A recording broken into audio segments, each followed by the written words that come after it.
Today's video is sponsored by Crowd Cow. Hey everybody, Adam here with Hometown Acres. Welcome back to day 3 of the pond build. The first day we only got about 4 hours in on a Friday night. Yesterday we put in a full 11-hour day. Today we're gonna go ahead and try to get the rest of this topsoil scraped off first thing here this morning, and then we can start shooting grade. Right now we are fueling up the machines and greasing them. They take a lot of fuel and a lot of grease. I have a buddy who brought over, he's got a 100-gallon slip tank in the back of his truck. So yesterday we went and filled both of these machines up and then went back and filled the slip tank up again. So we have fuel here on site. That's something you definitely want to consider if you're renting equipment like this, is how are you going to keep them fueled? Because you definitely don't want to do it 5-gallon diesel can at a time. Now, I mentioned in the last video, we way underestimated our equipment needs for this project. We really need a dozer, and we are trying our darndest to get a dozer here so that we can just push all of this dirt. However, I do have some good news. So in the last one, I said that we might be able to sell some of this topsoil. I actually found a guy who buys topsoil, and he's going to stop over here this afternoon to look at what we have here. And on the phone, he said, you might have $10,000 worth of topsoil sitting there. I'm not sure until I come look at it, but that's a promising sign. If we could sell most of this topsoil, that would make a dozer rental a lot easier pill to swallow, since we've already got 2 machines here on rent. Plus, it'll get a lot of this out of the way for us as well. He actually even said he would be bringing in his own trucks to take it out, and he'd bring in his own excavator, since he knows that the excavator we have on rent we're using to dig the pond. But anyway, we're going to go ahead and get the rest of this topsoil scraped up, and we'll pick back up with you guys when we're ready to start shooting grade.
So I mentioned earlier today that today's video is sponsored by Crowd Cow, and I want to thank them for sponsoring today's video. If you're not familiar with Crowd Cow, it's an online marketplace for high quality meats and seafoods that creates a meaningful connection between you and the farmer, so people can know and appreciate exactly where their food is coming from and get a higher quality meat or seafood that's better for you and for your family. So how does Crowd Cow work? Well, first you build your box. Explore their online selection of high quality beef, pork, chicken, and seafood. Each cut is vacuum sealed, frozen at peak freshness, and delivered right to your door. What's great about Crowd Cow is you get meat and seafood that's higher quality than what you can find in the grocery store, while at the same time supporting local farmers that are doing it the right way. Now, today's tri-tip that we're going to smoke is from Royal Ranch Farms, and what I really like is Crowd Cow actually has a page dedicated to each farm, and you can scroll through, learn about the farm, and see actual pictures of the family and people that you're supporting. Crowd Cow provides an avenue to these small farmers to sell their produce across the country to people that they otherwise wouldn't be able to reach. Your purchase directly supports their farm, family, and livelihood. Now, what we're going to be smoking today is a beef tri-tip to help feed the guys out working the equipment, and that is a cut of meat that you typically don't find here on the East Coast. Typically butchers out west cut tri-tips, but it's something that's kind of hard to find out east here. But luckily for us, Crowd Cow was kind enough to send us a tri-tip. Should you be planning a summer cookout, Crowd Cow also has package deals for the perfect classic cookout at deals you can't beat. Whether you want to take the time to smoke your favorite cuts of meat, or if you just want a no-fuss grill out with hot dogs, patties, ready-to-cook sides, Crowd Cow has you covered for a delicious weekend. But anyway, let's go ahead and throw this tri-tip on and get the boys fed.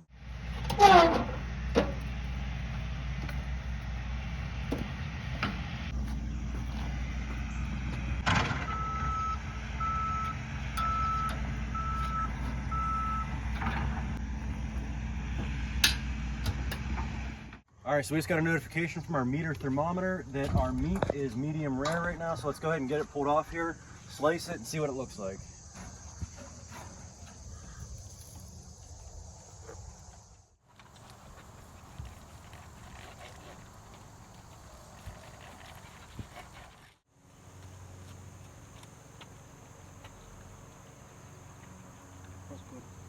That is really good. Perfect amount of smoke. Delicious, nice and tender too. What do you guys think? Pretty good. I think you're gonna run out of meat. So if you're interested in giving Crowd Cow a shot, check out our link below for $15 off your first order. You can also save an extra 5% off everything you put into your box when you become a member. And if that's not enough, Crowd Cow is also putting additional free items into your box for new members. Just click the link below to see what they're offering right now. But anyway, now that we've had lunch, let's get back down to the pond and get our grade shot. All right, so we finally got all of the topsoil stripped off of here after 2 days. Would have gone a lot faster if we had a dozer. We probably could have got it done in 1 day with that excavator and a good sized dozer. But nonetheless, it's off now, and we've got the transit set up. We're gonna start shooting grade so that we can set where we want our water level to be. I'm thinking this is gonna be about the highest point on the pond right here.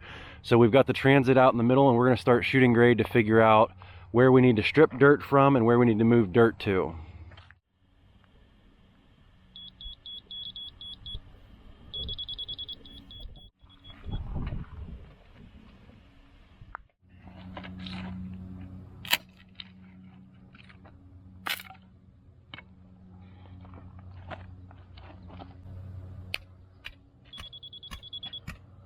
Adam, this is where you're going to want to say, yeah, deeper based on this hillside. Yeah. So where you wanted that. So going further. Yeah, I'll give it one more hit. One more, that's good there. All right, put your stick on top of that and set your zero.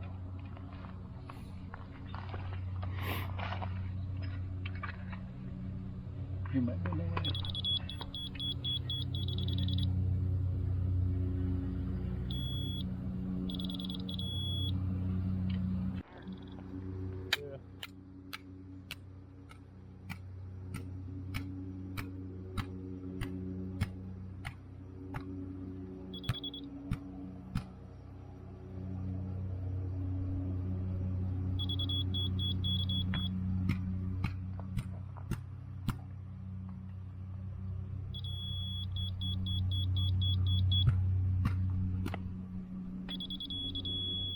So you know that this is the height of your water level based on where you set your point over there. Yep. So knowing that this now is higher than your ground level, this is where the start of your dam will come around. And everything from this point back a little bit will just get higher and higher and higher to create the dam. That makes perfect sense. I think it's down.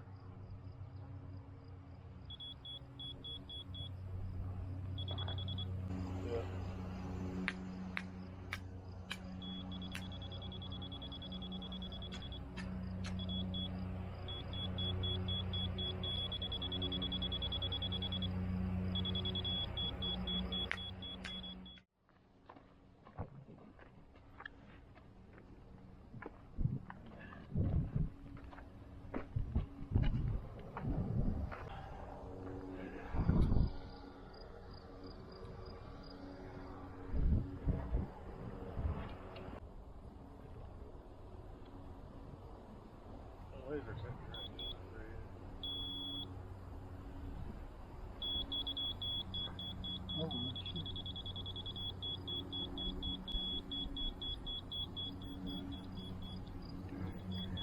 That's 15 feet easily. Yeah, it's coming over here.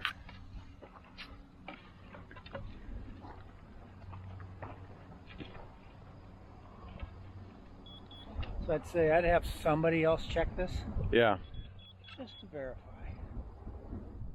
All right, so that is going to wrap up day 3. We got the rest of the topsoil scraped off, and we got our grade shot for our water level. We have some really bad news, but I also think it might be a blessing in disguise. Let me explain. So when we started out, we pounded this stake into the ground to set where we wanted our water level to be. This is the high side of the pond, and as you can see, that stake would be about 6 to 12 inches down below this lip over here, which is where you'd want your water level to be. Well, as we start coming around the outside of the pond and we started marking pins, This one here is about a foot above the outside edge of the pond. So this would technically be where we would need to start our dam. Well, where we realized we had an issue was the way this field lays, it's almost kind of like an optical illusion. So when we walked down to where we marked, you know, our low side of the dam, or low side of the pond where the dam's gonna go, these pins here, it just completely blew us away with how high they were to achieve level. There's a lot more fall on this pond than we originally thought. So if you look, there's a stake right up there. So that would be water level. And then as we continue to walk down here,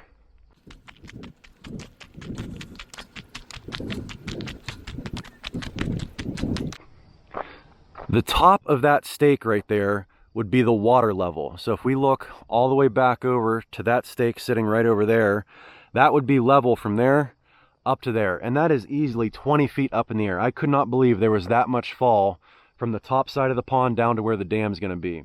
The three of us sitting here were scratching our heads thinking there's no way that's possible. We thought maybe we didn't calibrate the laser level properly. It is a self-leveling laser, so that shouldn't have been an issue.